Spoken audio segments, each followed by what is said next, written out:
બાકી કરોડપતિ હોય તો થાળી લઈને અહીંયા જમવા આવ્યો હતો, અને ખેતરમાં મજૂરી કરતા હોય તો એનું ભાણું અહીંયા જ હતું. કોઈ જોયું અહીં રૂમમાં જમતા કોઈને ભાડ્યા? હા, આપણે પાછા નકે હોશિયારના દીકરા તપાસમાં પેલા હોય.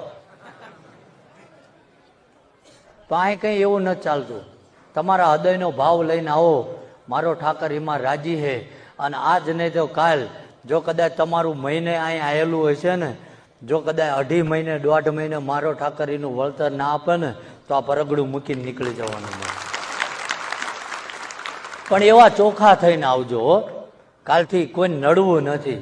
અને આ બધી મેં સૂચના આપી ને, એને કંઈ ના અનુસરી શકો ને, તો ખાલી પોતાનો સ્વભાવ અને પોતાની જાતને બદલજો. અને કંઈ ના કરી શકો ને તો ગામમાં મૂંગા મરજો, કોકના પગ ના ખેંચતા. મોટો ધર્મ તો આ છે. એટલે સમયનો અભાવ છે.